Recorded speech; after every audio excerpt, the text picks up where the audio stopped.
यह कहानी एक ब्रह्म राक्षस की है। इस राक्षस के अनेक नाम होते हैं, जैसे कि पिशाच, राक्षस, डाइन, चुड़ैल आदि।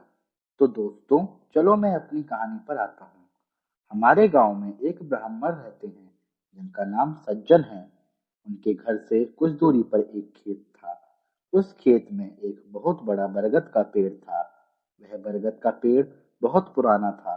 पहले वाला घर बहुत छोटा होने की वजह से उन्होंने खेत पर घर बनाने की सोची। उन्होंने उस बरगद के पेड़ को कटवा दिया और अपना घर बनवा लिया।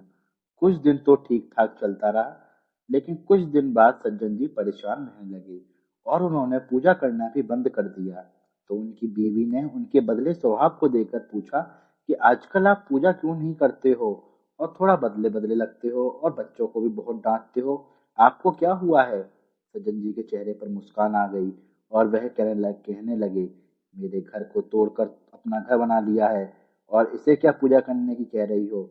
इसे पूजा करने की जरूरत नहीं है। वो कभी दांत मिसते, कभी बड़े प्यार से बोलते, कभी आंखें लाल तो कभी सही हो जाते। उनकी बीवी को शक हो गया कि जरूर किसी का साया है और वो बातें ऐसी नहीं करते जैसे कि उनके अंदर से दो लोग बोल रहे हों। तब उनकी बीवी ने उन्हें बिठाकर हनुमान चालीसा पढ़ने लगी।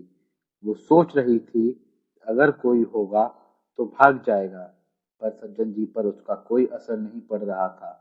वह एक टक लगाए देखे जा रहे थे। उनकी बीवी काफी मंत्र और गायत्री मंत्र पढ़ने लगी। तभी सज्जन जी की आंखें लाल हुईं और कहने लगे कि मैं किसी से डरने वाला नहीं हूँ। तू क्या समझ रही है? मैं इसे ऐसे नहीं छोड़ने वाला हूँ। तब तक उसका छोटा बेटा वहां आ गया। सज्जन जी ने जोर से उसे पकड़ लिया और अपनी तरफ खींचा। ऐसा लग रहा था कि सज्जन जी उसको दबाकर मार ही डालेंगे। तभी उनकी पत्नी बोली कि बच्चे को छोड़ दो, इसने तुम्हारा क्या बिगाड़ा है? सज्जन जी की पत्नी ने अपने बच्चे को अपनी तरफ खींच लिया और उनसे पूछा कि तुम कौन हो और क्यों मेरे पति के अंदर आई हो और आप हमसे क्या चाहते हो? तब उसने कहा कि अगर अपना भला चाहती हो तो बरगद के पेड़ लगाओ जितना भी हो सके, फिर मैं तुम्हें बताऊंगा कि मैं कौन हूँ और फिर मैं चला जाऊंगा। तब सज्जन जी की बीवी ने 101 बरगद के पेड़ लगाए। एक दिन उसकी पत्नी ने देखा कि आज सज्जन जी सुबह उठकर पूजा पाठ करके आ चुके हैं। तब सज्जन जी के अंदर जो साया था उसने बोला, मैं तुम्हारे पति को आज छोड़ के जा रहा हूँ। तुम सदा सुखी रहो। तुम्हारे आचार विचार बहुत अच्छे हैं। मैं ब्रह्म राक्षस हूँ। वैसे मैं किसी को नहीं छोड़ता और ना ही किसी से डरता हूँ। तुम्हारे पति ने मेरे बरगद को काट दिया था, जिस पर मैं हजारों सालों से रह रहा था।